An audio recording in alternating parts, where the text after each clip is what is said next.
Assalamualaikum students, how are you? Hope you will be fine. I'm also fine. So let's start our lecture today.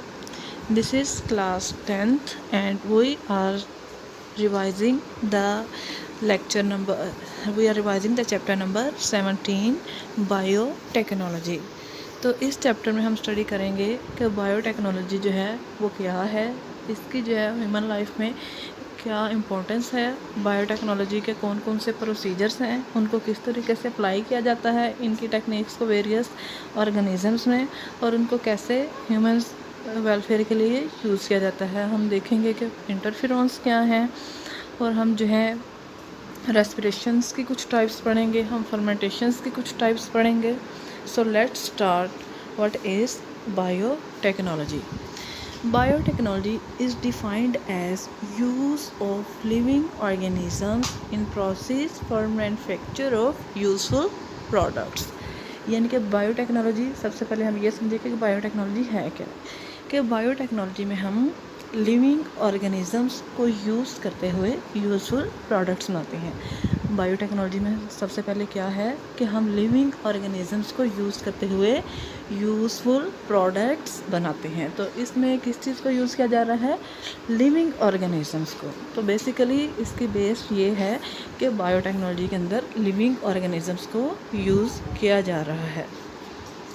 Fermentation and other process which are based on natural capabilities are economically commercially considered as old biotechnology। तो इसमें जो फर्मेंटेशंस हैं वो भी क्या है, biotechnology की ही एक टाइप है, जो कि एक ओल्ड टेक्नोलॉजी है। और इसके अलावा जो इसमें जेनेटिक इंजीनियरिंग है, इसमें क्या होता है कि आर्टिफिशियल सेंसेस होती है, मॉडिफिकेशन होती है, removal and repairing addition of genetic material DNA is considered. यानी कि इसमें हम अपनी जो चॉइस का जेनेटिक मटेरियल है उसको सिलेक्ट करते हैं, उसकी रिपेयरिंग करते हैं, उसकी कटिंग करते हैं, उसकी इंसर्शन करते हैं। तो ये डिफरेंट टेक्निक्स जो है इसमें हम अपनी चॉइस के अकॉर्डिंग करते हैं। तो जो जेनेटिक इंजीनियरिंग है ये इसकी एक मॉडर्न टाइप है। जो बायोटेक्नोलॉजी की एक ओल्ड टाइप है वो फर्मेंटेशन है, और जो इसकी मॉडर्न टाइप है वो क्या है? Genetic engineering. तो अब हम थोड़ी सी जो इसकी हिस्ट्री है वो स्टडी करते हैं। जो जेनेटिक इंजीनियरिंग पे वर्क है वो 1944 में स्टार्ट हुआ। कब स्टार्ट हुआ? 1944 में, जब साइंसदानों को ये पता चला कि DNA के अंदर जेनेटिक इन्फॉर्मेशन जो है वो स्टोर होती है।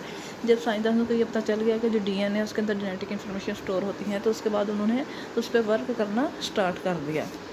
And then they prepared the DNA outside the cells, और उसके बाद उन्होंने DNA को सेल्स के बाहर भी प्रिपेयर किया। In 1970 they were able to cut and paste the DNA of organisms। तो सबसे पहले DNA को कब कट और पेस्ट किया गया? ऑर्गेनिजम्स के अंदर 1970 में। तो जो इस तरह की वैल्यूज़ हैं वो अपने MCQs के पॉइंट ऑफ व्यू से याद रखनी है कि फ़र्स्ट टाइम कब DNA को आइसोलेट किया गया और उसका कट और पेस्ट किया गया? 1970 में। उसके बाद 1978 में साइंटिस्ट ने जो है इंसुलिन को प्रिपेयर किया bye inserting the human insulin in bacteria. तो इंसुलिन को कब तैयार किया गया था? 1978 में। इंसुलिन को फर्स्ट टाइम कब प्रिपेयर किया गया था? 1978 में। ये भी आपने MCQs के पॉइंट ऑफ व्यू से याद रखना है कि उन्होंने ह्यूमन इंसुलिन को बैक्टीरिया के अंदर, जो इंसुलिन की जीन है उसको उन्होंने बैक्टीरिया के अंदर इंसर्ट किया था। और उसके बाद ह्यूमन ग्रोथ हार्मोन को भी बैक्टीरिया में प्रिपेयर किया गया। In 1990 human genome project was launched. Human genome का प्रोजेक्ट कब लॉन्च हुआ? 1990 में। The complete map of human genome was published in 2002। तो जो कंप्लीट मैप है वो कब पब्लिश हुआ था? 2002 में। तो ये थोड़ी सी जो हिस्ट्री थी जेनेटिक इंजीनियरिंग के हवाले से कि कैसे कैसे जो है वो पहले DNA की इंफॉर्मेशन जो है जैसे ही पता चली उन्होंने जेनेटिक इंजीनियरिंग पे वर्क करना स्टार्ट कर दिया गया। उसके बाद उन्होंने इंसुलिन को भी डिस्कवर किया, फिर उसके बाद उन्होंने जो है ग्रोथ हार्मोन्स को बनाया। तो साइंटिस्ट ने फिर उसके बाद उस पर वर्क करना स्टार्ट कर दिया। अब हम देखते हैं कि बायोटेक्नोलॉजी का जो स्कोप है और इम्पोर्टेंस है वो क्या। हम जानते हैं कि जो बायोटेक्नोलॉजी है वो एक बहुत वास्ट नॉलेज बन चुका है। तो आइए देखते हैं कि किस तरह से जो इसका स्कोप है। In the recent years it is growing as a separate science. अब ये एक सेपरेट साइंस के तौर पे वर्क कर रहा है। It has attracted the attention of many intellectuals from diverse fields like agriculture, medicine, microbiology and organic chemistry. तो ये डिफरेंट फील्ड हैं साइंस के, ये डिफरेंट, जिनमें जो बायोटेक्नोलॉजी है वो भी अप्लाई हो रही है।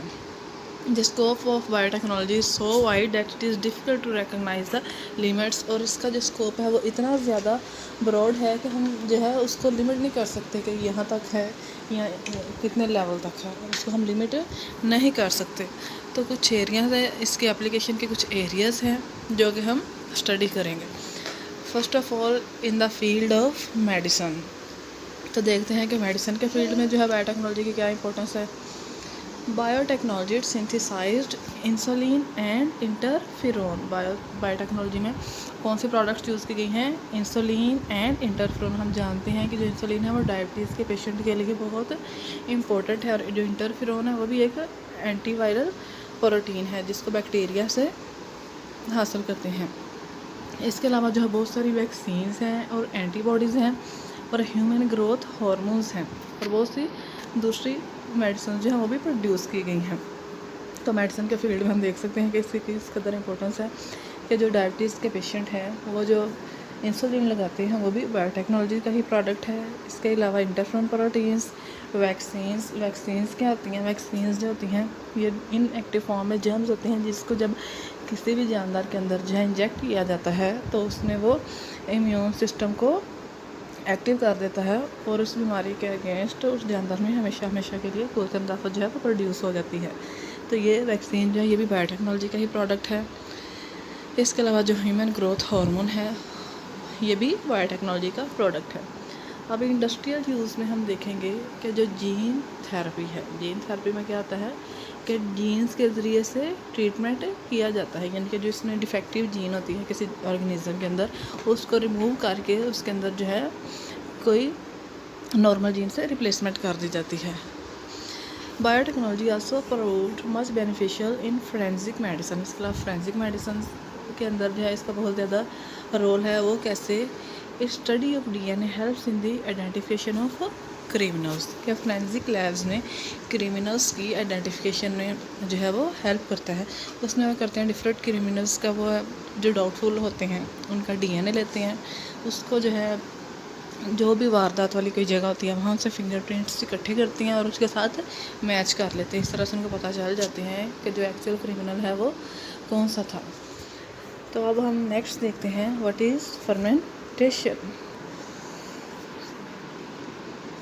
ऑक्सीडेशन रिडक्शन रिएक्शंस को जो हम वो प्रीवियस लेक्चर्स में भी स्टडी कर। ऑक्सीडेशन क्या है? What is oxidation? Oxidation is removal of electron. Oxidation क्या है? Removal of electrons. और रिडक्शन क्या है? Gaining of electrons. रिडक्शन जो है वो ऑक्सीडेशन का ऑपोजिट है। इसमें क्या होता है? इलेक्ट्रॉन्स की गेनिंग होती है। जो सेलुलर रेस्पिरेशन का मतलब ये है कि जब हम ऑक्सीजन को अंदर लेके जाते हैं, कोई भी जानदार ऑक्सीजन को अंदर लेके जाते हैं तो उनके फूड में मौजूद जो कार्बन हाइड्रोजन बॉन्ड है उसको तोड़ते हैं और उसमें से एनर्जी को वो रिलीज़ करते हैं। तो इस तरह से का जो प्रोसेस होता है उसको हम कहते हैं सेलुलर रेस्पिरेशन। तो उसमें ऑक्सीडेशन भी होती है और उसमें रिडक्शन भी होती है। ऑक्सीडेशन रिडक्शन जो है उसके नतीजे में एटीपी प्रोड्यूस होती हैं। एटीपी की क्या है? These are very high energy molecule. इसकी एब्रीवेशन है एडिनोसिन ट्राईफॉस्फेट। इसमें एक एडिनिन होती है अमीनो एसिड, एक राइबोस शुगर होती है और 3 फॉस्फेट्स होते हैं। और इन फॉस्फेट्स के दरमियान जो बॉन्ड होता है उसमें बहुत ज़्यादा एनर्जी स्टोर होती है। तो जब भी उसमें से एक फॉस्फेट टूटता है तो एनर्जी की बहुत ज़्यादा मिकदार जो है वो रिलीज़ होती है। तो फर्मेंटेशन में क्या होता है? फर्मेंटेशन में जो होता है ग्लूकोज की इनकम्प्लीट ऑक्सीडेशन होती है। फर्मेंटेशन में क्या होता है? इनकम्प्लीट ऑक्सीडेशन होती है ग्लूकोज की। तो ये बात आपने याद रखना है कि फर्मेंटेशन में ग्लूकोज की इनकम्प्लीट ऑक्सीडेशन रिडक्शन होती है। ठीक है। जो एरोबिक रेस्पिरेशन है उसमें ग्लूकोज की कंप्लीट ऑक्सीडेशन होती है, लेकिन जो एनारोबिक रेस्पिरेशन है इसमें ग्लूकोज की इनकम्प्लीट ऑक्सीडेशन होती है। तो जो फर्मेंटेशन है ये कि एनारोबिक प्रोसेस है और इसके नतीजे में इथाइल अल्कोहल या लैक्टिक एसिड प्रोड्यूस हो सकते हैं। In 1857 Pasteur convinced that scientific community और fermentation result of microbial activity. 1857 तक ये बिलीव किया जाता था कि जितने भी फर्मेंटेशन के प्रोसेस हैं वो किसी ना किसी माइक्रोबियल एक्टिविटी के नतीजे में होते हैं, यानी कि वो किसी माइक्रोब्स की वजह से होते हैं। He showed that fermentation is always companied by development of micro organism, के जो फर्मेंटेशन है वो हमेशा माइक्रोब्स के नतीजे में ही होती है। फर्मेंटेशंस की बहुत सी काइंड्स हैं और हर एक काइंड है उसका एक अपना एक पर्टिकुलर ग्रुप है। It is classified in the terms of products form. इसकी क्लासिफिकेशन इस तरह से जो उसका प्रोडक्ट्स बनता है फर्मेंटेशन के नतीजे में, उसी बेसिस पे इसकी क्लासिफिकेशन की गई है। फर्मेंटेशन जो है वो रेस्पिरेशन के साथ भी मैच करती है। किसके साथ? रेस्पिरेशन के साथ। रेस्पिरेशन के साथ इसका कौन सा पॉइंट मैच करता है कि दोनों प्रोसेस का जो पहला स्टेप है वो ग्लाइकोलिसिस है। दोनों प्रोसेस का जो पहला स्टेप है वो क्या है? ग्लाइकोलिसिस। ग्लाइकोलिसिस क्या है? ग्लाइकोलिसिस में ग्लूकोज के मॉलिक्यूल्स की ब्रेकडाउन होती है दो पायरुविक एसिड के मॉलिक्यूल्स में। ग्लाइकोलिसिस में क्या होता है कि जो ग्लूकोज का मॉलिक्यूल है इसकी ब्रेकडाउन होती है पायरुविक एसिड के दो मॉलिक्यूल्स में। तो जो ये वाला स्टेप है ये ग्लाइकोलिसिस में और फर्मेंटेशन में सेम है और ये पहला स्टेप है। लेकिन जो सेकंड स्टेप है वो डिफरेंट है। सेकंड स्टेप में फर्मेंटेशन में जो है पायरुविक एसिड की इनकम्प्लीट ऑक्सीडेशन होती है, लेकिन एरोबिक रेस्पिरेशन में कंप्लीट ऑक्सीडेशन होती है। द फर्दर रिएक्शंस जो हैं वो इसमें डिफरेंट तरह से होते हैं। It results in the formation of various products from pyruvic acid. तो जो फर्मेंटेशन के नतीजे में वो क्या बन सकता है? Pyruvic acid. तो यहाँ पे हम डायग्राम में देख सकते हैं कि जो फर्स्ट स्टेप है वो क्या है? ग्लाइकोलिसिस, जिसमें ग्लूकोज की कन्वर्जन हो रही है पायरुविक एसिड में। तो इसमें जो है या तो पायरुविक एसिड से आगे इथेनॉल की फॉर्मेशन होगी या लैक्टिक एसिड की, अगर एनारोबिक रेस्पिरेशन है तो, या फिर ऑर्गेनिक एसिड्स की। First of all we will see what is alcoholic fermentation. तो हम यहाँ पे फर्मेंटेशन की जो पहली टाइप है वो स्टडी करेंगे। वो क्या है? Alcoholic fermentation. तो एज द नेम इंडिकेट्स, जैसा कि इसका नाम शो कर रहा है, इसमें किस चीज़ की प्रोडक्शन होगी? अल्कोहल की। तो इसको करता कौन है? जो अल्कोहलिक फर्मेंटेशन है इसको कैरिड आउट कौन करता है? Alcoholic fermentation it is carried out by many types of east. इसको ईस्ट से किया जाता है अल्कोहलिक फर्मेंटेशन को, सच एज सैक्रोमाइसिस सेरेविसी। तो ये ईस्ट की एक टाइप है जो कि फर्मेंटेशंस में अपना रोल प्ले करती है। This process is quite important and use to prepare. अब इसके जो यूजेस हैं वो क्या हैं? अल्कोहलिक फर्मेंटेशंस को कहाँ कहाँ यूज़ किया जाता है? ब्रेड बनाने में, beer, wine and distilled spirits. तो इसको ये डिफरेंट प्रोडक्ट्स हैं जिनको बनाने के लिए यूज़ किया जाता है। इस प्रोसेस में क्या किया जाता है? कार्बन डाइऑक्साइड को रिमूव कर दिया जाता है पायरुविक एसिड से, तो हमें कौन सा प्रोडक्ट मिलता है? एसीटैल्डिहाइड। और उसको फिर किस चीज़ में रिडक्शन हो जाती है? इथेनॉल की। यानी कि जब पायरुविक एसिड कार्बन डाइऑक्साइड को रिमूव करेंगे तो जो पीछे प्रोडक्ट बच जाएगा वो एसीटैल्डिहाइड होगा और उसकी रिडक्शन किस में हो जाती है? इथेनॉल में। The carbon dioxide produce during fermentation causes the rise of the bread. इसमें जो कार्बन डाइऑक्साइड प्रोड्यूस होगी वो क्या करती है? ब्रेड को राइजिंग करती है या ब्रेड जो है वो फूल जाता है। हम अक्सर ब्रेड के प्रोडक्ट्स लेके आते हैं, बन या पिज़्ज़ा या इस तरह के दूसरे प्रोडक्ट्स, तो उसमें जो वो उसका ब्रेड होता है वो फूला हुआ होता है। तो किस वजह से होता है? कार्बन डाइऑक्साइड की वजह से फूलता है। वो कार्बन डाइऑक्साइड कैसे प्रोड्यूस होती है? फर्मेंटेशन के प्रोसेस में। तो इस तरह से फर्मेंटेशन को डिफरेंट प्रोडक्ट्स बनाने के लिए यूज़ किया जाता है। जो इसकी नेक्स्ट टाइप है वो है लैक्टिक एसिड फर्मेंटेशन। अब लैक्टिक एसिड फर्मेंटेशन क्या है? एज अ नेम इंडिकेट्स, इसमें किस चीज़ की प्रोडक्शन होगी? लैक्टिक एसिड्स की। इसमें किस चीज़ की प्रोडक्शन होगी? Lactic acid. तो इस प्रोसेस में पायरुविक एसिड की रिडक्शन किस चीज़ में हो रही है? लैक्टिक एसिड में। It is carried out by many bacteria, for example Streptococcus. तो जो लैक्टिक एसिड की फर्मेंटेशन है वो कौन सा बैक्टीरिया कर रहा है? स्ट्रेप्टोकोकस और बहुत सारी लैक्टोबैसिलस स्पीशीज़। तो एमसीक्यूज के पॉइंट ऑफ व्यू से आपने ये चीज़ याद रखनी है कि कौन सा बैक्टीरिया लैक्टिक एसिड फर्मेंटेशन में इन्वॉल्व है? स्ट्रेप्टोकोकस और लैक्टोबैसिलस स्पीशीज़। इसके अलावा शॉर्ट क्वेश्चन में आपसे ये भी पूछ सकते हैं व्हाट इज़ फर्मेंटेशन, या फिर लॉन्ग क्वेश्चन में पूछ सकते हैं what is fermentation, write the types of fermentations, what is alcoholic fermentation, what is lactic acid fermentations. तो आपने शॉर्ट और लॉन्ग क्वेश्चंस के पॉइंट ऑफ व्यू से भी इसको याद रखना है। अब देखते हैं इसके यूजेस क्या हैं। It is use for souring milk, तो ये मिल्क जो है उसको जो है खट्टा करने के लिए यूज़ किया जाता है, जो कि डिफरेंट प्रोडक्ट्स बनाने में यूज़ होता है। And also for production of various type of चीज़ और डिफरेंट टाइप्स ऑफ चीज़, यानी कि जो पनीर होती है उस वहाँ बनाने में इसको यूज़ किया जाता है। अब इसकी जो एप्लीकेशंस हैं वो हम देखते हैं क्या है। अल्फ़ा फर्मेंटेड फूड, तो देखते हैं ये क्या है। The fermentation makes the food more nutritious, more digestible and tastier. Fermentation से जो वो फूड है उसकी न्यूट्रिशन भी बढ़ जाती है, उसकी जो डाइजेस्ट होने की सलाहियत है वो भी बढ़ जाती है और इसका जायका भी अच्छा हो जाता है। तो इसमें फूड्स को प्रिजर्व भी किया जा सकता है। The following groups are included in the fermented foods. तो कौन कौन से फूड्स हैं जिनको फर्मेंट किया जा सकता है। सीरियल प्रोडक्ट्स में ब्रेड आ जाती है। सीरियल प्रोडक्ट्स में सबसे जो मोस्ट कॉमन टाइप है वो कौन सी है, ब्रेड आ जाती है। व्हीट डो जो है उसको कौन से बैक्टीरिया से फर्मेंटेशन किया जाता है, as cerevisiae along with some lactic acid bacteria. तो जिस तरह का फिगर है वो आपने एमसीक्यूज़ के पॉइंट ऑफ व्यू से याद रखना है। अब डेयरी प्रोडक्ट्स में कौन कौन से प्रोडक्ट्स हैं जिनको यूज़ किया जाता है फर्मेंटेशन के लिए, चीज़ है और योगर्ट है। डेयरी प्रोडक्ट्स में कौन कौन से इंपॉर्टेंट हैं, चीज़ और योगर्ट। चीज़ कैसे बनाई जाती है, चीज़ जो है वो उस वक्त बनती है जब मिल्क प्रोटीन की कोएगुलेशन हो जाती है। This happens when acid produce by lactic acid bacteria reacts with milk protein, यानी कि लैक्टिक एसिड बैक्टीरिया जो एसिड प्रोड्यूस करेंगे वो मिल्क प्रोटीन के साथ रिएक्ट करेगा और चीज़ की प्रोडक्शन होगी। योगर्ट कैसे बनता है, yogurt is made from milk by different lactic acid bacteria. Yogurt जो है वो भी लैक्टिक एसिड बैक्टीरिया से ही बन रहा है। तब फ्रूट्स और वेजिटेबल प्रोडक्ट्स में हम देखते हैं कि हमारे पास क्या है। It is use long with salt and acids to preserve pickles fruits and vegetables. तो ये मुख्तलिफ फ्रूट्स को, वेजिटेबल्स को और जो अचार है उसको स्टोर करने के लिए यूज़ किया जाता है। बेवरेज प्रोडक्ट्स में हम देखते हैं कौन कौन से प्रोडक्ट हैं जिनको फर्मेंटेशन के लिए यूज़ किया जाता है। Beer is produce from cereal grains. तो सबसे इम्पोर्टेंट कौन सा है, बियर। और वो कौन से ग्रेन से प्रोड्यूस है, सीरियल्स, मुख्तलिफ अनाज वगैरह का जो ग्रेन्स होते हैं उसमें उनको क्या किया जाता है, उनकी मेल्टिंग की जाती है, उनको ड्राई किया जाता है और उनको जो है फाइन पाउडर में उनको ग्राउंड पीस लिया जाता है। फर्मेंटेशन उस पाउडर की फिर क्या किया जाता है, नेक्स्ट टाइम में फर्मेंटेशन की जाती है by yeast. This process breaks the glucose present in the powder into pyruvic acid and ethanol. तो इस प्रोसेस में क्या होता है, पायरोविक एसिड की ब्रेकडाउन हो जाती है इथेनॉल में। इसके अलावा कौन सा प्रोडक्ट यूज़ कर सकते हैं, ग्रेप्स भी यूज़ करते हैं। तो ग्रेप्स में क्या होता है, ईस्ट की फर्मेंटेशन हो जाती है वाइन में।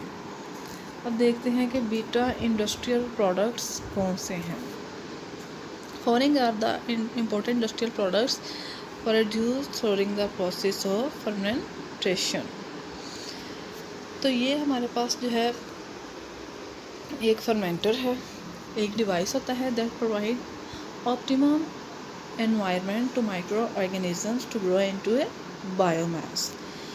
तो फर्मेंटर जो है वो क्या है, ये एक डिवाइस है जो कि ऑप्टिमम का मतलब है एक पीक या मैक्सिमम एनवायरनमेंट प्रोड्यूस करता है किनको, माइक्रो ऑर्गेनिज्म को वो ग्रो कर सकें, so that they can interact with the substrate forming the product, ताकि वो सबस्ट्रेट के साथ इंटरेक्ट करके प्रोडक्ट बना सकें।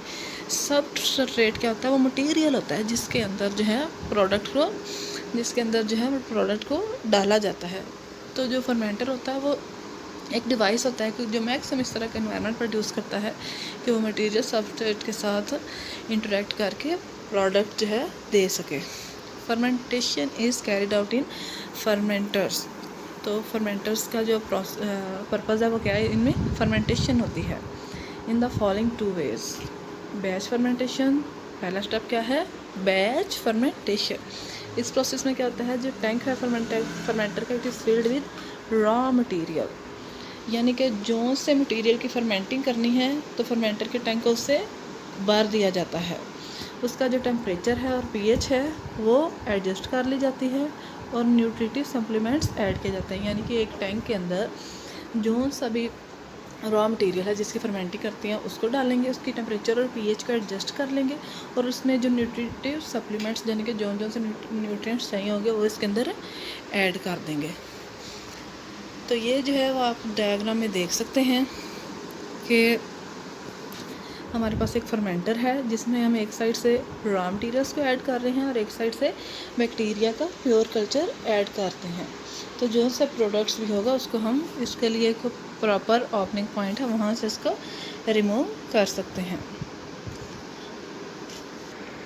All the material is steam sterilise, सारे मटेरियल को वो स्टीम के जरिए स्टेरिलाइज कर लिया जाता है। The pure culture micro organism is added to fermented from a separate vessel. जो माइक्रो ऑर्गेनिज्म है, हमने डायग्राम में देखा था कि उसको एक सेपरेट वेसल से हम ऐड करते हैं। Fermentation proceeds and after the proper time the contents of fermenter are taken out. कुछ देर के बाद जब फर्मेंटेशन हो जाती है तो इसके प्रोडक्ट्स उसमें से निकाल लिया जाता है और फर्मेंटर को साफ़ कर लिया जाता है और इस प्रोसेस को रिपीट किया जाता है। इस तरह की फर्मेंटेशन जो है कि डिसकॉन्टीन्यूस प्रोसेस है और वो बैचेस में होती है, इसलिए इसको हम कहते हैं बैच फर्मेंटेशन, क्योंकि ये बैचेस में होती है, कॉन्टीन्यूस नहीं होती, डिसकॉन्टीन्यूस होती है। तो अब हम देखते हैं कि कॉन्टीन्यूस फर्मेंटेशन क्या होती है। इस प्रोसेस में क्या होता है कि सबस्ट्रेट को फर्मेंटर में हम कॉन्टीन्यूसली ऐड करते रहते हैं एक फिक्स स्टेट पे। इससे जो माइक्रो ऑर्गेनिज्म की जो ग्रोथ फेज़ है वो मेंटेन रहती है और जो फर्मेंटेशन के प्रोडक्ट्स हैं उसको भी हम कॉन्टीन्यूसली रिमूव करते रहते हैं। यानी एक साइड से हम फर्मेंटेड प्रोडक्ट्स ऐड करते रहते हैं सबस्ट्रेट को, दूसरी तरफ से हम प्रोडक्ट्स को निकालते रहते हैं। तो ये प्रोसेस कॉन्टीन्यूस होता है, इसलिए इसको कहते हैं कॉन्टीन्यूस फर्मेंटेशन।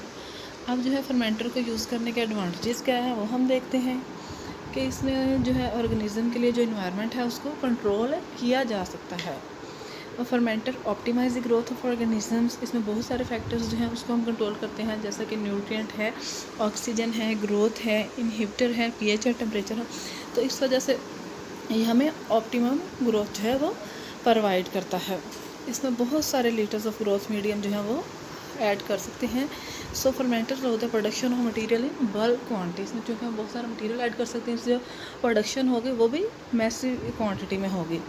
तो हम massive amounts of medicine, insulin, humans growth और दूसरे प्रोटीन्स की फर्मेंटर्स में है प्रोड्यूस कर सकते हैं और ये प्रोसेस जो है वो इस तरह से इनएक्सपेंसिव नहीं है।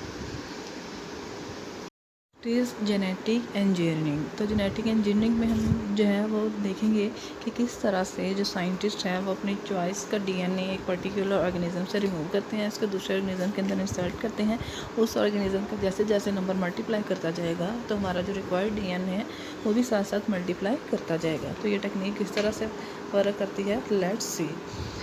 It is recombinant DNA technology. इसमें क्या होता है, रिकॉम्बिनेंट डीएनए टेक्नोलॉजी यूज़ की जाती है। It involves the artificial senses modification, removal, addition and repair of genetic material DNA. तो ये सारा जो इसकी बेस क्या है, इसकी बेस जो है वो डीएनए पे है। डीएनए क्या है, हेरिडिटी मटेरियल डीऑक्सीराइबोन्यूक्लिक एसिड। तो ये इसकी बेस है। इसमें हम डीएनए की कटिंग करेंगे, अपनी इस चॉइस के अकॉर्डिंग उसकी मॉडिफिकेशन करेंगे, प्रिपेयरिंग करेंगे, उसको किसी दूसरे होस्ट के अंदर इंसर्ट कर देंगे। Genetic engineering develop in the mid 1970s। तो ये कब से स्टार्ट हो रही है, मिड 1970s। तो इस तरह की जो आपने वैल्यूज़ हैं वो एमसीक्यूज़ के पॉइंट ऑफ व्यू से याद रखनी है।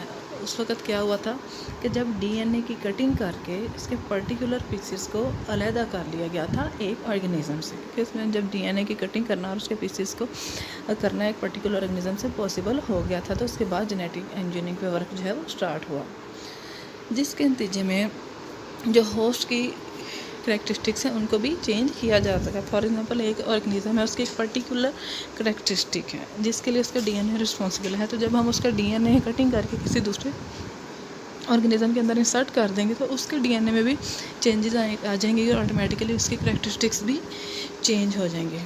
जो होस्ट का ऑर्गेनिज्म है वो कोई भी माइक्रो ऑर्गेनिज्म हो सकता है, जैसा कि बैक्टीरिया हो सकता है, और जो ट्रांसफर डीएनए है वो मैनी टाइम्स मल्टीप्लाई करेगा जैसे जैसे माइक्रो ऑर्गेनिज्म मल्टीप्लाई करता रहेगा। तो इस तरह से हम मिलियंस ऑफ कॉपीज़ ऑफ जो स्पेसिफिक डीएनए उसकी अचीव कर सकते हैं।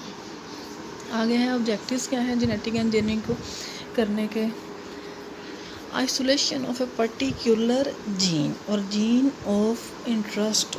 फॉर एग्जांपल कुछ जीन्स जो होती हैं वो बहुत ज़्यादा बेनिफिशियल होती हैं, उनको हम किसी ट्रीटमेंट में यूज़ कर सकते हैं। हम अगर जीन थेरेपी को डिस्कस करें तो इसमें क्या होता है, डिफेक्टिव जीन को एक नॉर्मल जीन से रिप्लेस कर दिया जाता है। तो इसके लिए हमें एक जीन आइसोलेट करनी होगी जो कि नॉर्मल जीन होगी। Production of particular RNA and protein molecules, इस तरह मखसूस किस्म के आरएनए और प्रोटीन्स बनाने के लिए यूज़ किया जाता है। इसके अलावा बहुत सारे ड्रग्स और ऑर्गेनिक केमिकल्स बनाने के लिए यूज़ किया जाता है। प्लांट्स की बहुत सारी वैराइटीज़ बनाने के लिए यूज़ किया जाता है। फॉर एग्जांपल हम कुछ ऐसे प्लांट्स हैं जिनसे मेडिसिन भी बनती हैं, तो हम वैसे प्लांट्स भी बना सकते हैं जो कि हमें ज़्यादा मेडिसिन से, जो कि डिजीज़ फ्री हों और जिनके ज़्यादा ब्यूटीफुल कैरेक्टरिस्टिक्स हों, तो ये रिकम्बिनेंट डीएनए टेक्नोलॉजी के ज़रिए से पॉसिबल है। Treatment of genetic defects in higher organisms, इसके अलावा अगर कोई जीन किसी ऑर्गेनिज़म के अंदर किसी बीमारी के लिए रिस्पॉन्सिबल हो तो उसको हम उसमें से रिमूव कर सकते हैं और उसकी जगह एक नॉर्मल जीन को इंसर्ट कर सकते हैं। तो रिकम्बिनेंट डीएनए टेक्नोलॉजी के ज़रिए से ये भी पॉसिबल है।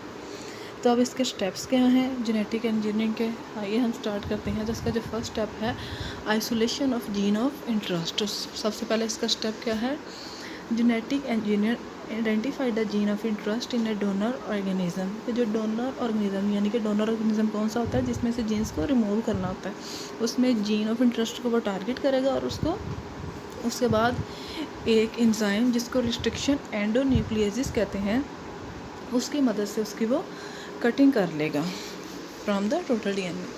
यानी कि एक डोनर ऑर्गेनिज्म है उसमें से वो जीन ऑफ इंटरेस्ट को आइडेंटिफाई करेगा और जो एक एंजाइम है जिसको हम क्या कहते हैं रिस्ट्रिक्शन एंडोन्यूक्लियोसिस।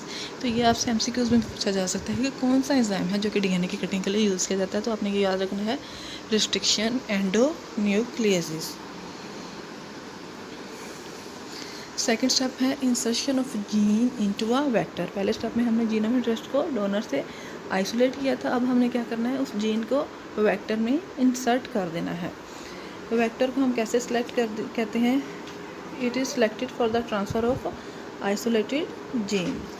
जो वेक्टर है वो अब कोई प्लाज्मिड भी हो सकता है और कोई बैक्टीरियोफेज भी हो सकता है। बैक्टीरियोफेज मतलब बैक्टीरिया ईटर। अब हम जीन ऑफ इंटरेस्ट को जो है वेक्टर डीएनए के साथ अटैच करेंगे, कौन से एंजाइम के ज़रिए से, एंडोन्यूक्लियोसिस एंड लाइगेज। तो ये एंजाइम्स के जो नेम्स हैं वो आपने याद रखने हैं कि ये कौन कौन से एंजाइम किस किस पर्पज़ के लिए यूज़ हो सकते हैं। ये आपसे एमसीक्यूज़ में पूछा जा सकता है और शॉर्ट क्वेश्चंस में भी पूछा जा सकता है। इसके अलावा आपसे लॉन्ग क्वेश्चन में ये भी पूछा जा सकता है what is genetic engineering and what are its different steps, या फिर शॉर्ट क्वेश्चन में कोई एक अलग से स्टेप की भी एक्सप्लेनेशन पूछी जा सकती है। तो इसमें कौन से हम एंजाइम यूज़ कर रहे हैं, रिस्ट्रिक्शन एंडोन्यूक्लियोसिस और लाइगेज। तो इस तरह से हमें जो डीएनए मिलेगा उसको हम कहते हैं रिकॉम्बिनेंट डीएनए। इस तरह से जो डीएनए मिलेगा उसको हम कहते हैं रिकॉम्बिनेंट डीएनए। नेक्स्ट स्टेप में हम करते हैं इस रिकॉम्बिनेंट डीएनए को होस्ट के अंदर ट्रांसफ़र कर देते हैं। हम क्या करते हैं रिकॉम्बिनेंट डीएनए को होस्ट के अंदर ट्रांसफ़र कर देते हैं। In this way host organism is transferred into a genetically modified organism. इस तरह से वो कहाँ चला जाता है recombinant DNA genetically modified organism.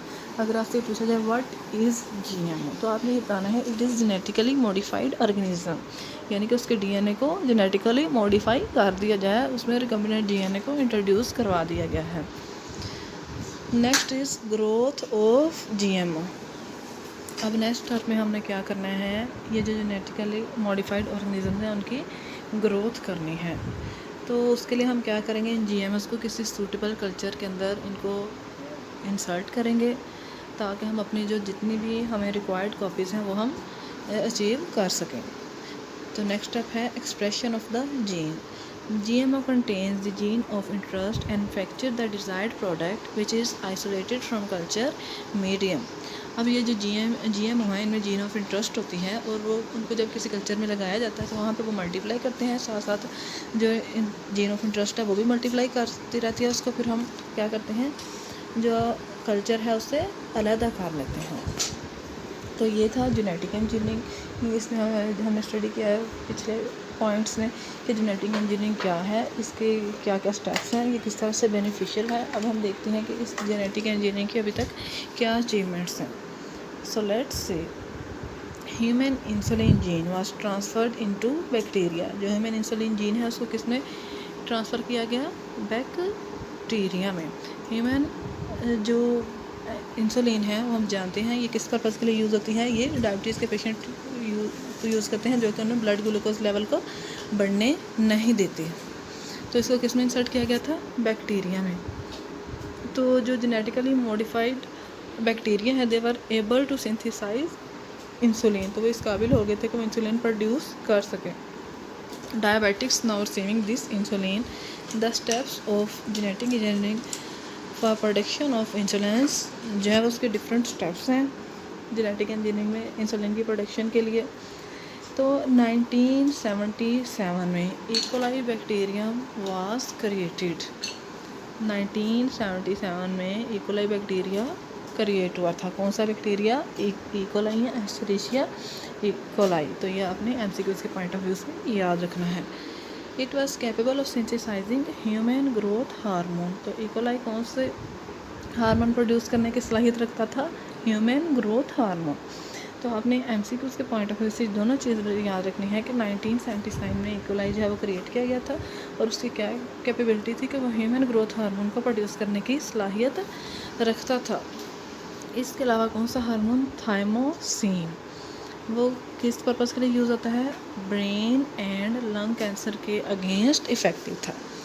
तो आपसे पूछा जाए what is the function of thymosin hormone, तो आपने ये बताना है शॉर्ट क्वेश्चन में। It was proved effective against brain and lung cancer. Brain और लंग कैंसर के अगेंस्ट इफेक्टिव था। और इसको भी किसने प्रोड्यूस किया था? जीएमओस ने, यानी कि जेनेटिकली मॉडिफाइड ऑर्गेनिजम्स में। Next is beta endorphin. Beta endorphin क्या है? ये एक पेन किलर है जो कि ब्रेन से प्रोड्यूस होती है। तो इसको भी किस तरह से प्रोड्यूस किया गया है? जेनेटिक इंजीनियरिंग में।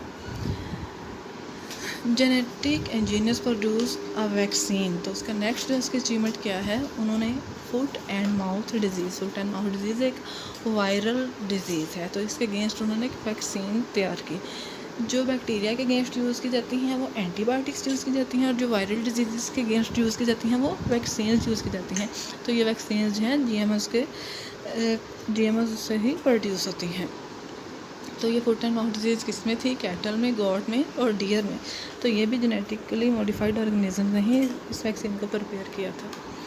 Similarly many vaccine have been produce against human disease. इस तरह ह्यूमन्स में भी बहुत सारी वैक्सीन्स तैयार की गई हैं, जिस तरह हेपेटाइटिस बी की भी है और सी की भी है, और डिफरेंट वैक्सीन जो हैं लाइक रिसेंटली कोरोना पे भी रिसर्च जारी है और उसकी वैक्सीन डिस्कवर हो चुकी है जो काफ़ी हद तक जो है वो इफ़ेक्टिव भी है, और इस पर फर्दर भी रिसर्च जारी है। तो ये सारी किस चीज़ की अचीवमेंट्स हैं? सारी बायोटेक्नोलॉजी की ही अचीवमेंट है। So next is interferon. Let's see what is interferon. तो जो इंटरफेरोन्स हैं ये एंटी वायरल प्रोटीन्स हैं। ये क्या हैं? Anti viral proteins produce by the cells infected in viruses. तो इनको कौन सा सेल प्रोड्यूस करते हैं? जो कि वायरसेस से इन्फेक्टेड होते हैं। तो ये कब डिस्कवर हुई थी? 1980 में। तो ये आपने एमसीक्यूज़ के पॉइंट ऑफ व्यू से याद रखना है। इसके अलावा शॉर्ट क्वेश्चन में भी अगर आपसे पूछा जाए व्हाट इज़ इंटरफेरोन, तो आपने ये बताना है कि ये एंटीवायरल प्रोटीन है जिनको वो वाले सेल प्रोड्यूस करते हैं जो कि वायरसेस से इन्फेक्टेड होते हैं। और इसको भी जीएमओज में ही फर्स्ट टाइम रेडी किया गया था। इसके अलावा एंजाइम जो यूरोकाइनेज है, it is use to dissolve blood clots. तो यूरोकाइनेज का क्या फंक्शन है? ये अपने एमसीक्यूज़ के पॉइंट ऑफ व्यू से याद रखना है। It is use to dissolve blood clots. ये जो ब्लड के क्लॉट्स हैं उनको डिज़ोल्व करता है। तो ये भी जीएमओ से ही प्रोड्यूस होता है। Now it is become possible to modify gene in the human egg cell. अब जो ह्यूमन एग सेल्स की जो जीन्स हैं उनको भी मॉडिफाई किया जा सकता है। इसका हमें बहुत बड़ा एडवांटेज है। बहुत सारी डिजीज़ ऐसी होती हैं जो कि इनहेरिटेड होती हैं, जो कि पेरेंट्स से आगे ऑफस्प्रिंग में ट्रांसफ़र हो जाती है। तो अगर एग सेल के लेवल पे ही हम उन जीन्स को आइडेंटिफाई कर लें और उनको रिमूव कर दें, तो फिर जो नेक्स्ट जनरेशन है उसको बहुत सी बीमारियों से बचाया जा सकता है, लाइक हीमोफीलिया। तो ये हमारे लिए बहुत ज़्यादा जो है वो फ़ायदे का बाइस है। तो ये भी किस चीज़ की अचीवमेंट है? बायोटेक्नोलॉजी की। तो इंटरफेरोन्स क्या है? These are anti viral proteins. These are actually anti viral proteins. It can also be use to cure blood disease like thalassaemia and sickle cell anaemia. तो हम जानते हैं कि जो थैलेसीमिया और सिकल सेल एनीमिया है ये ब्लड की डिजीज़ हैं। ये किस चीज़ की डिजीज़ हैं? ब्लड की डिजीज़ हैं, जो कि और ये क्यों होती हैं? ये जीन्स में डिफेक्ट की वजह से होती हैं। ये क्यों होती हैं? जीन्स में किसी डिफेक्ट की वजह से होती हैं। तो इसको भी ट्रीट किया जा सकता है कैसे कि नॉर्मल जीन्स को बोन मैरो में ट्रांसफ़र किया जाता है और इस बीमारी को रिमूव किया जा सकता है और इनसे अवॉइड किया जा सकता है। Genetic engineers have developed plants, इसके अलावा प्लांट्स में इनका क्या रोल है कि नाइट्रोजन को एटमॉस्फेयर से डायरेक्टली फिक्स कर सकते हैं। अभी तक जो हमने स्टडी किया था ये ह्यूमन्स में और दूसरे ऑर्गेनिज्म में इंटरफ्रेंस का रोल था, लेकिन अब जो है वो साइंटिस्ट जो है वो ऐसे प्लांट्स भी बना सकते हैं जो कि नाइट्रोजन की डायरेक्टली फिक्सेशन कर सकते हैं एटमॉस्फेयर से और उनको जो है वो लेस फर्टिलाइज़र्स की ज़रूरत होगी। तो यहाँ पे हमारे पास जो है वो इंसुलिन की प्रोडक्शन में आप डायग्राम में देख सकते हैं कि किस तरह एक तरफ हमारे पास ह्यूमन सेल है, एक तरफ बैक्टीरियम है। तो वहाँ से हमने क्रोमोसोम्स को लिया, जीन ऑफ इंटरेस्ट को लिया, उसको हमने जो है बैक्टीरियम के अंदर मल्टीप्लाई किया। तो बैक्टीरियम के अंदर हम जीन ऑफ इंटरेस्ट जो है मल्टीप्लाई कर रही है, तो वहाँ से हम इंसुलिन को फिर सेपरेट कर लेंगे। Next is single cell protein. In genetic engineering, we have studied both the transformation of organism by introduction of genes of beneficial proteins like insulin, single cell proteins। यानी कि अभी हमने जो है वो प्रीवियसली स्टडी किया है कि किस तरीके से इन जानदारों में जीन्स ऑफ इंटरेस्ट को इंट्रोड्यूस करके हम सिंगल सेल प्रोटीन्स जो है वो बना सकते हैं। कंटेंट एक्सट्रैक्टेड फ्रॉम प्योर और mixed culture of east, algae, fungi और बैक्टीरिया। तो हम इन डिफरेंट जो कल्चर्स हैं मिक्स करके उनसे भी कंटेंट ले सकते हैं या प्योर भी ले सकते हैं सिंगल सेल प्रोटीन की प्रोडक्शंस के लिए। माइक्रोऑर्गेनिज्म को किस में ग्रो किया जाता है? फर्मेंटर्स में। तो फर्मेंटर्स को भी अभी हमने स्टडी किया था कि फर्मेंटर्स क्या हैं। This microorganism utilize variety of substrate. कौन कौन से सबस्ट्रेट इसमें यूज़ किए जाते हैं? Agriculture waste, industrial waste, natural gas like methane ester. तो ये डिफरेंट काइंड्स हैं सबस्ट्रेट की जो कि इसमें यूज़ की जाती हैं। Micro organisms grow very vigorously. Micro organism जो है बहुत तेज़ी के साथ इसमें ग्रो करते हैं एंड प्रोड्यूस है हाई यील्ड ऑफ प्रोटीन, और बहुत ज़्यादा मिकदार में प्रोटीन्स बनाते हैं। तो किस तरह से सिंगल सेल प्रोटीन बनाई जा सकती है? इसमें मिक्स्ड कल्चर भी लिया जा सकता है, जो है वो बैक्टीरिया का, जो है ईस्ट का, फंजाई का, या फिर एक प्योर कल्चर भी लिया जा सकता है। It is produce by microorganism also known as novel protein और मिनी फाइड। इस तरह से जो प्रोटीन मिलती है उसको हम नोवल प्रोटीन या मिनी फूड भी कहते हैं। We know that due to over population the world is facing a problem of food short. हम जानते हैं कि जैसे जैसे पॉपुलेशन जो है वो इंक्रीज़ हो रही है, ठीक है, तो उसी तरह से जो फूड है वो शॉर्ट हो रहा है। तो उसको कंपेंसेट करने के साइंटिस्ट जो डिफरेंट टेक्नोलॉजीज़ को यूज़ कर रहे हैं कि किसी न किसी तरीके से जो फूड की प्रोडक्शन है उसको इंक्रीज़ किया जा सके। Conventional agriculture method may not be able to provide a sufficient supply of food। जो आमतौर पर रवायती एग्रीकल्चर के मेथड हैं फूड को ग्रो करने के, वो इतने ज़्यादा वर्केबल नहीं हैं कि जितनी रिक्वायरमेंट्स है फूड की पॉपुलेशन के अकॉर्डिंग उसका पूरा किया जा सके, ख़ासतौर से प्रोटीन्स की। तो इस फूड शॉर्टेज की प्रॉब्लम को बेहतर तरीके से मैनेज करने के लिए ह्यूमंस में और डोमेस्टिक एनिमल्स में सिंगल सेल प्रोटीन यूज़ की जा सकती है। The use of microbes as producer of single cell protein has been successful on experimental basis. तो इसमें जो माइक्रोब्स का यूज़ किया जाता है सिंगल सेल प्रोटीन्स को बनाने के लिए एक्सपेरिमेंट्स के बेसिस पे वो ये प्रोसेस सक्सेसफुल रहा है। तो ये टेक्निक किसने दी थी? प्रोफेसर सक्राइम शो of Massachusetts Institute of Technology. यानी कि ये जो प्रोफेसर थे इस इंस्टीट्यूट के, उन्होंने ये टेक्निक दी थी, कौन सी? Single cell protein. तो ये अपने MCQ के पॉइंट ऑफ व्यू से ये वाला स्टेटमेंट जो है वो याद रखना है। Scientist and food technologist believe that single cell proteins will substitute the other proteins. यानी कि दूसरी प्रोटीन का सब्सटीट्यूट या नेमल बदल भी हो सकते हैं in human and animal foods, humans में भी और एनिमल फीड्स में। तो ये सिंगल सेल प्रोटीन के डिफरेंट एप्लीकेशंस हैं, इसके डिफरेंट एडवांटेज हैं, डिफरेंट इसके बेनिफिट्स हैं। All scientist recognize the significance of production of single cell proteins. The microorganism grow vigorously and produce a high yield. के इसमें माइक्रोऑर्गेनिज्म जो है बहुत तेज़ी के साथ प्रोड्यूस होते हैं और बहुत तेज़ी के साथ इनकी बहुत ज़्यादा मिकदार में इनकी पैदावार होती है। It has been calculated that 50 kg of yeast produce about 250 ton of protein within 20 hours. यानी कि 50 kg ईस्ट जो है वो 24 घंटे के अंदर कितनी प्रोटीन प्रोड्यूस कर रहा है? 250 टन। एलगी जो पॉन्ड्स में ग्रो करती है वो कितनी प्रोड्यूस करती है 20 टन ऑफ प्रोटीन पर एकड़ या फिर पर ईयर। तो ये आपने एमसीक्यूज़ के पॉइंट ऑफ व्यू से ये वाली वैल्यूज़ जो हैं वो याद रखनी है। एमसीक्यूज़ में जिस तरह की छोटी छोटी चीज़ें वो पूछी जाती हैं वो अपने याद रखनी है कि जैसे हमें 24 घंटे के अंदर कितनी प्रोटीन मिल रही है 250 टन, कितनी ईस्ट है 50 kg ईस्ट है। इस तरह से हमें जो है वो प्रोटीन की यील्ड जो है वो 10 to 15 टाइम्स सोयाबीन से ज़्यादा मिल रही है, 10 to 15 टाइम्स सोयाबीन से ज़्यादा मिल रही है। And 20 to 50 times higher than corn, और कॉर्न से कितनी ज़्यादा है 20 से 50 गुना। तो इस तरह ये फूड की शॉर्टेज को कवर करने के लिए बहुत इम्पॉर्टेंट है। When single cell proteins are produce by using yeast, जब यीस्ट को यूज़ करते सिंगल सेल प्रोटीन्स बनाई जाती हैं, the products also contain high vitamin content. So जो प्रोडक्ट्स होते हैं उनमें बहुत ज़्यादा वाइटामिन होता है। In the production of single cell proteins की प्रोडक्शन के लिए जो इंडस्ट्रियल वेस्ट हैं उनको भी रॉ मटेरियल के तौर पे यूज़ किया जा सकता है। यानी कि जो इंडस्ट्रियल वेस्ट हैं उनको रॉ मटेरियल के तौर पे यूज़ किया जाता है किस चीज़ की प्रोडक्शन के लिए, सिंगल सेल प्रोटीन्स की। तो it's helps in controlling pollution, इससे पोल्यूशन भी कंट्रोल हो जाएगी और हमें सिंगल सेल प्रोटीन्स भी मिल जाएगी। तो ये सिंगल सेल प्रोटीन्स को प्रोड्यूस करने के डिफरेंट मेथड्स थे, उसके डिफरेंट सोर्सेज थे, उसकी डिफरेंट एप्लीकेशंस थी और उसके बेनिफिट्स थे।